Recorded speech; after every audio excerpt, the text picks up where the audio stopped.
What's up, everybody?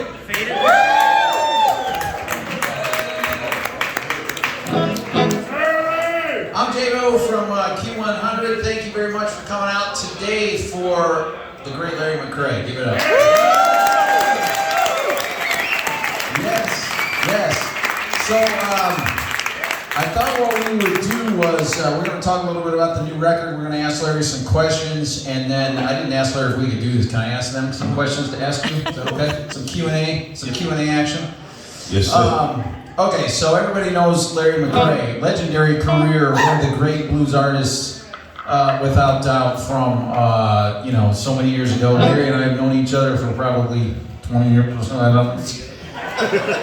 It's 25 at least. He says 25 at least. I'm not that old, Larry.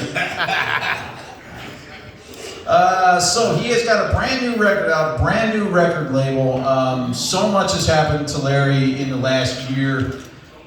Just really, things taking off, and really, we're all so happy for you, man. In case you guys don't know, the name of the record is Blues Without You. It is on Joe Bonamassa's record label. Joe Bonamassa, everybody knows, right? He's had an amazing career himself. Self-made dude.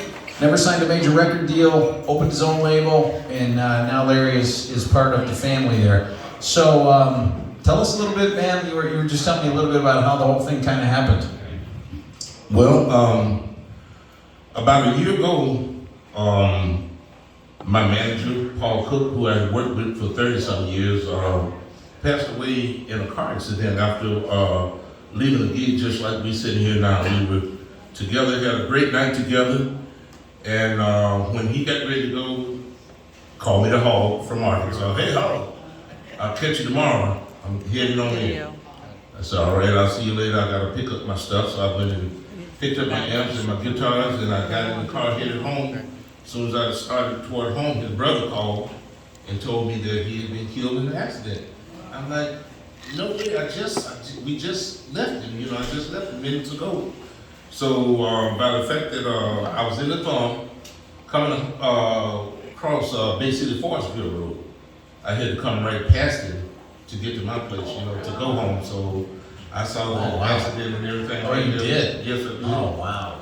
And so since then, everything has really been kind of strange. A lot of good things happen, but most of the people here who know me know that I've been out here forever trying to get a break. It's been like probably 40 years. Yeah.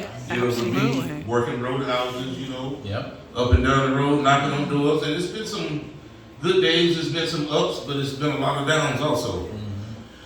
But after the fact that Paul passed away, one of my best friends now, a gentleman that we had known each other for a couple of years before the event come down, but Jimmy Jabara, who was a friend of mine, he was with me that night, and he'd never met Paul before. And so he met Paul, and Paul died the same day.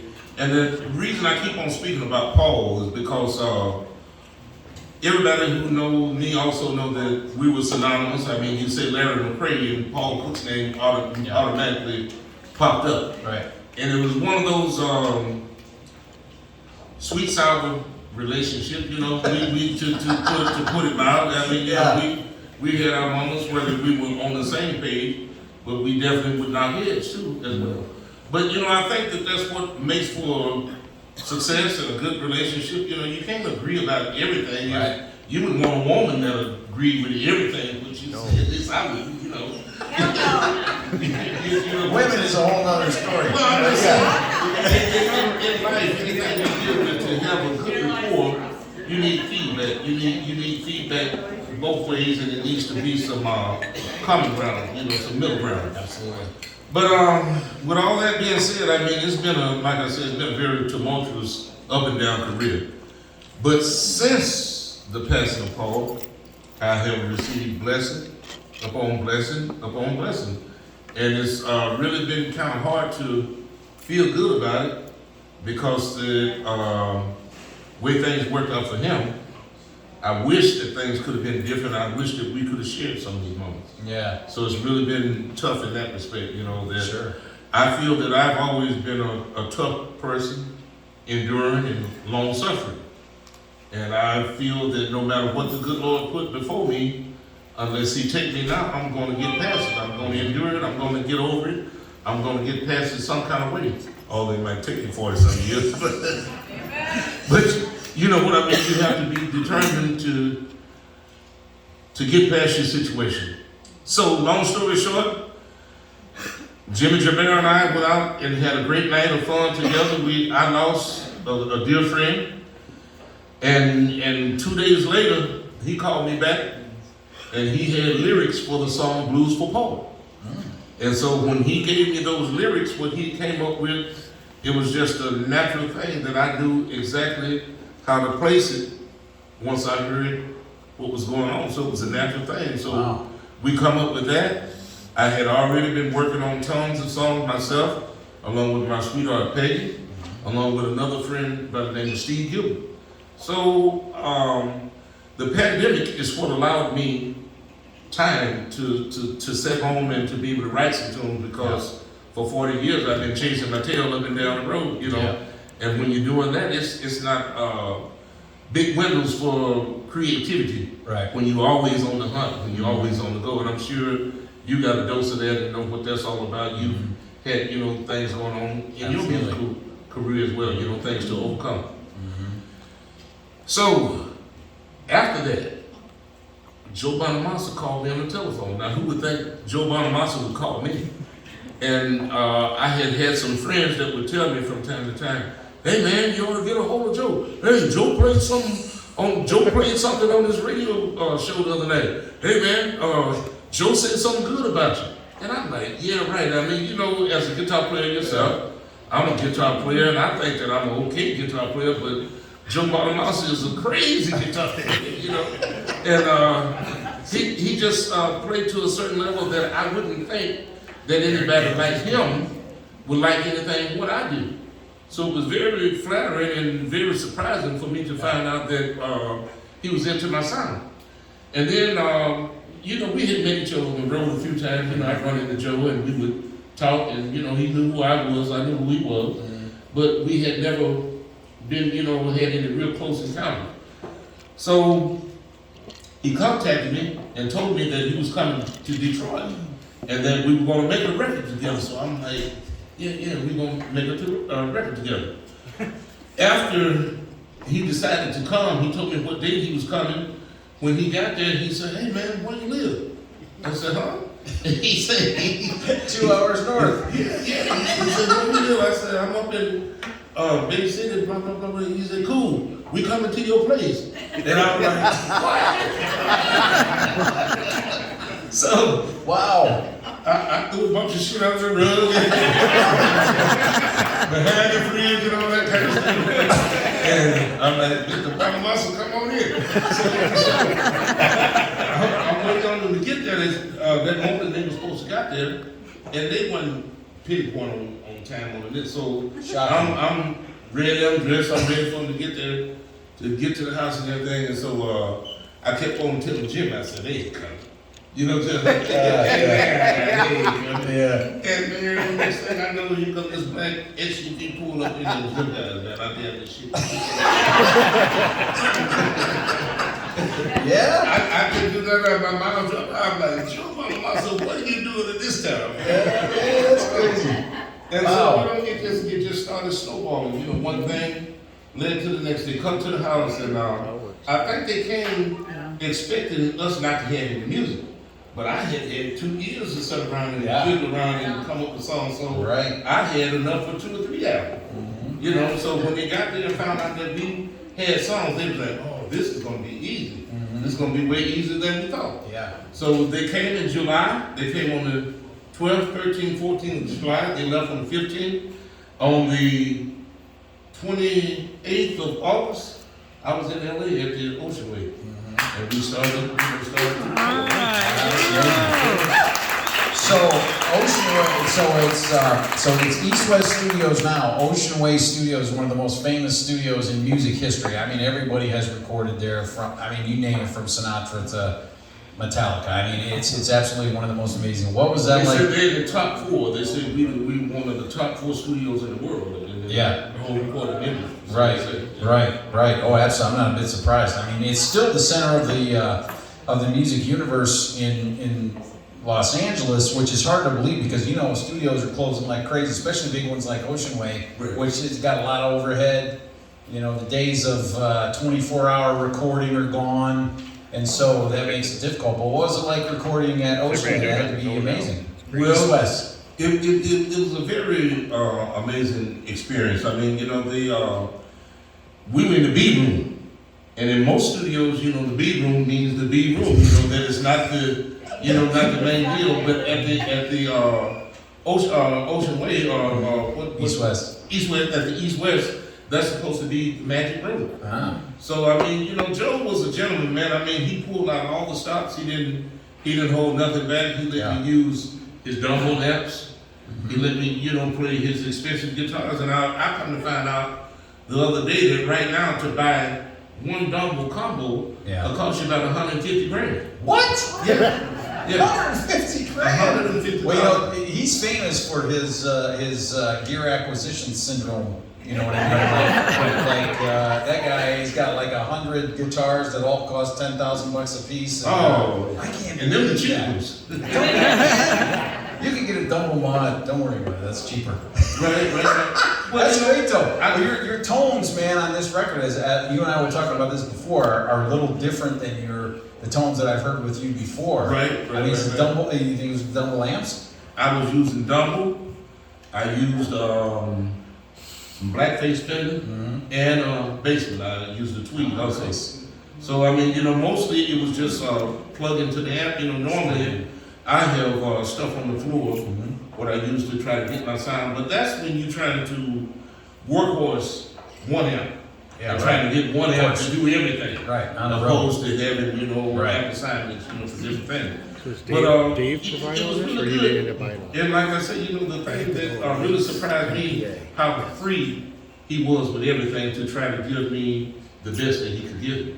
I mean, he's got a lot of faith in you. I mean, that's exactly why. I mean, he has faith in this record. He thinks this record is going to be successful, and he's honestly which is that's important, right? I mean, that's the best scenario. Another thing that I didn't know, he told me that what a lot of people don't know, I don't speak about much, but back in the early 90s, when they formed the Point Blank label, I was the first act to sign to the Point Blank label, and it was kind of launched on my project.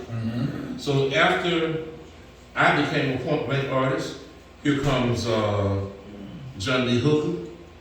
Albert Collins, John Hammond Jr., Johnny Winter, Hop Staples. Yeah. So Kinsey Report. All So those guys. they loaded up. But meantime, I was the poster child for Point Blank Records. Yeah, I remember that. Yeah, so I mean, Joe tells me that when he was a kid, I don't know how old he was, but he went to Point Blank with his first project, and he tried to get signed to Point Blank.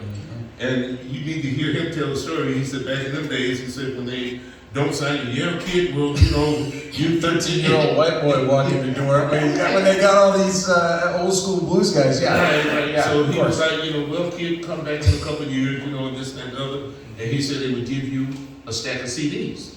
So in this stack of CDs was one of my CDs. And he said he listened to all the CDs, and when he came to he said, who's this fucking guy there? And he put it on, and that's the only thing that stuck with him. Wow. And so that's what introduced him to my music, back in the day. No kidding. So the same with Josh Smith. Josh Smith was just, he must have been about 13 years old, 14 years old, a little kid from West Palm, but he could really play guitar. Yeah. Wasn't much of a singer back then and was really shy. Josh Smith, J.B. Swords, and Derek Trucks were all the Southern Florida kids, and they were all about the same age, and most of them at that particular time wouldn't look up past their tennis shoes. when they play, they look right down in the tennis shoes. Yeah. You know, play. So I knew Josh from those days. Ah. And then when he got to be a grown man, he left and went to California. Yeah. And he was out there about 4 or 5 years. And when he went out there, I ran into him out there, man, and he had become a beast on the guitar. Yeah. And I was like, damn, Josh, what you been doing? I said, well, I know what you've been doing. You've been woodshed. Yeah, right. And he became the player that he is. And I knew a long time ago that he was an alpha dog. You know, he was going to be a front row. He's got quite the studio out there now too that a lot of blues guys wind up going to. And I've seen this studio, and it's like in his house in the basement. Right. You know, but he's got a lot of good analog gear, and Josh Smith's another guy you guys should all check out. He's an amazing guitar player.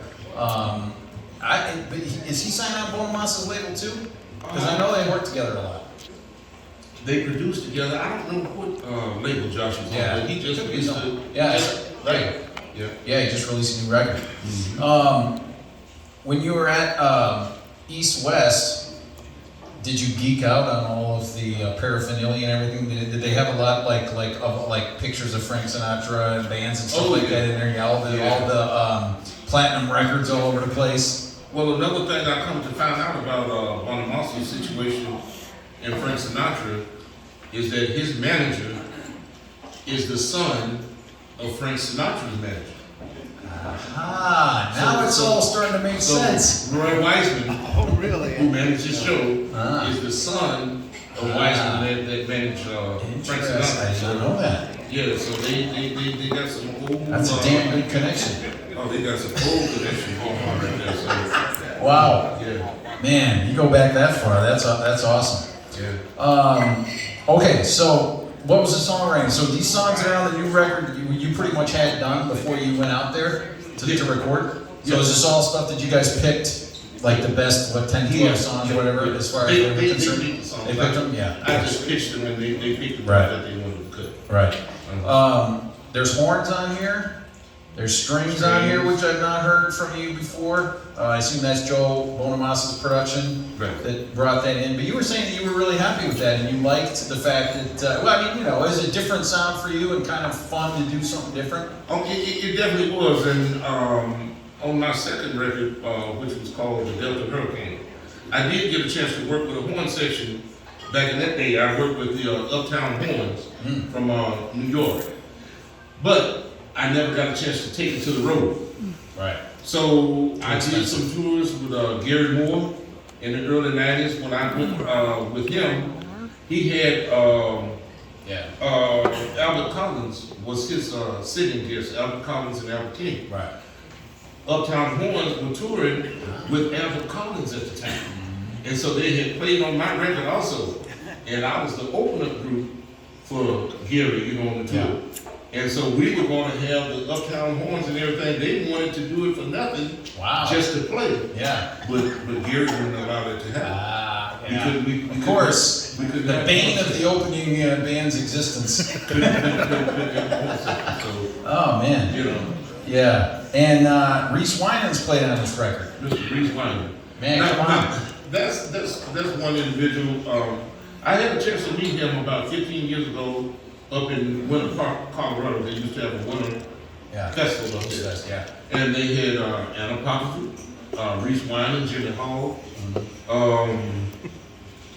myself, I was watching Betty drinking too. Joanne Shaw Taylor. It was enough musicians up there. It was a whole festival up there. Yeah. And I got a chance to meet him then, but never got a chance to really hang around here and know him very well. And I got a chance to spend 8-9 days with him, man, and that's just one of the most gracious cats you'll ever meet out there playing music. But what a monster on his instrument. Oh yeah.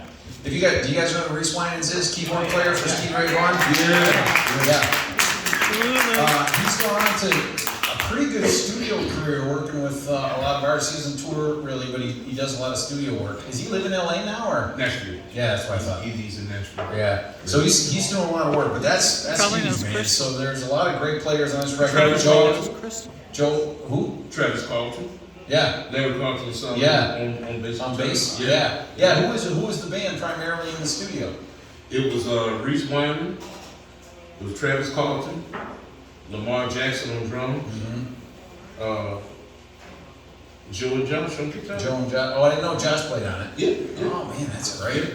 So yeah, so there's a lot of big time players on this record. It is like I say, I feel like it's some of it is different than what we've usually heard from Larry. It's a little more.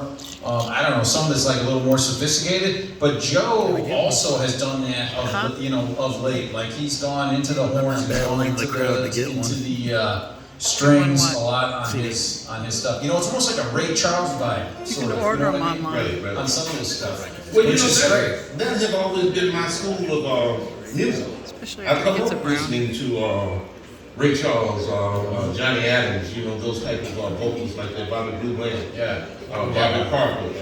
But because of the generation that I come through, at the time when I came through, you still have a lot of great guitar slingers out there. Johnny Bihlman was still out there playing blues. Albert Collins, Albert King, B.B., Gary Moore. Right. And so Pat Travers, I mean, you know, you start thinking about it, Yeah. you can think of a whole list of great guitar players that were I've still seen playing. several of So at that time, the musical focus was more on being a guitar player opposed to being a performer or a singer or Songwriter. a songwriter. You know, Yeah. people wanted guitar in the face, and that's what all of us tried to do. Yeah. You know, back in the day. So it was a different approach, but I have always wanted to experience and dabble more from a soulful side.